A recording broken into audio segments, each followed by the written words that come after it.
Assalamualaikum warahmatullahi wabarakatuh. Perkenalkan, nama saya Ananta Maryadi dari kelas 12 MIPA 4. Kali ini saya akan mempresentasikan tentang laporan praktikum korosi. Ya, tujuan.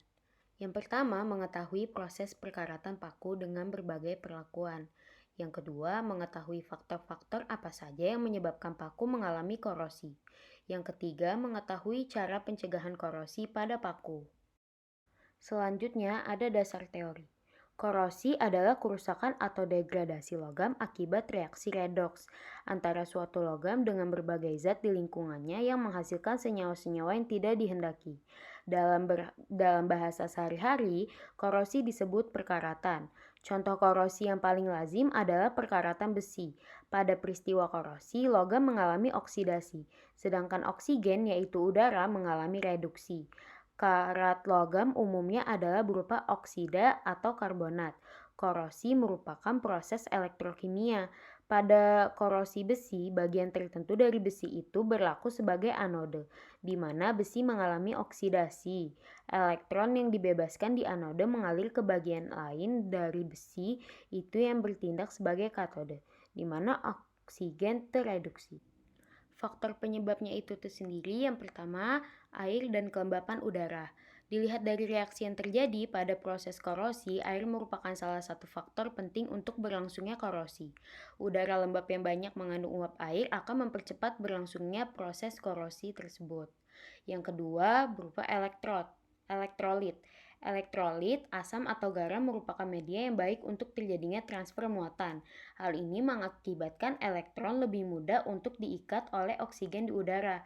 Air hujan banyak mengandung asam, sedangkan air laut banyak mengandung garam.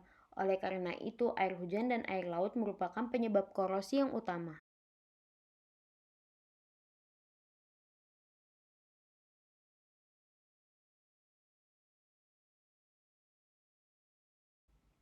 Yang ketiga yaitu permukaan logam yang tidak rata.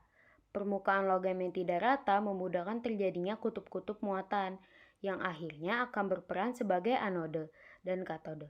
Permukaan logam yang licin dan bersih akan menyebabkan korosi sulit terjadi, sebab kutub-kutub yang akan bertindak sebagai anode dan katode sulit terbentuk.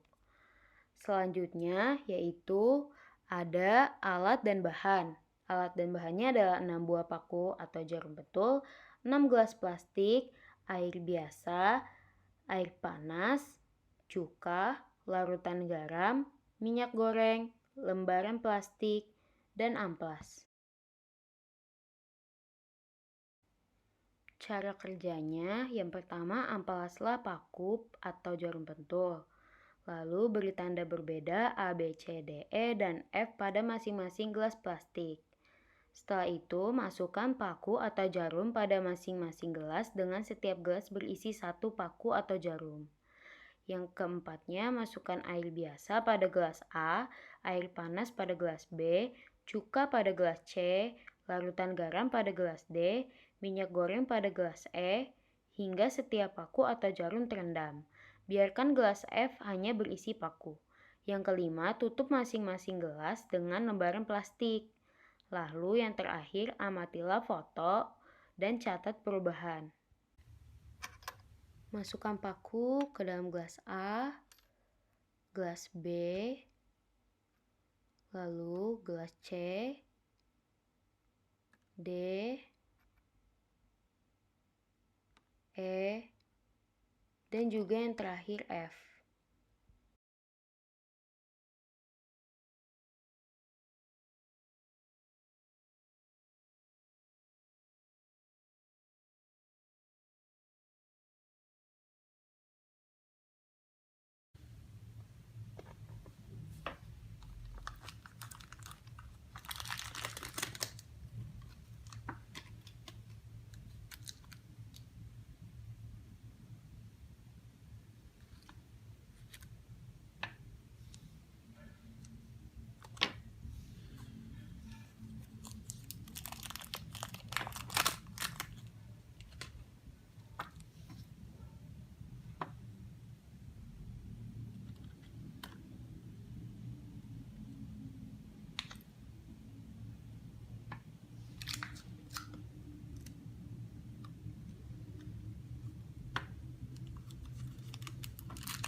Setelah diamati, inilah tabel hasil pengamatannya. Pada hari pertama, gelas A yang berisi air biasa itu mengalami tidak berkarat. Gelas B berisi air panas, tidak berkarat. Gelas C asam cuka, tidak berkarat. Gelas D larutan garam, tidak berkarat. Gelas E minyak goreng, tidak berkarat. Dan gelas F tidak berkarat.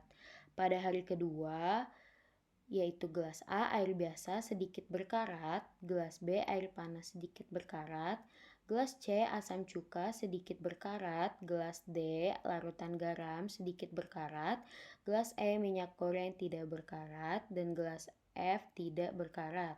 Pada hari ketiga, gelas A air biasa mengalami korosi atau berkarat, gelas B air panas mengalami korosi, gelas C asam cuka mengalami korosi, gelas D larutan garam mengalami korosi, gelas E minyak goreng tidak mengalami korosi, gelas F tidak mengalami korosi.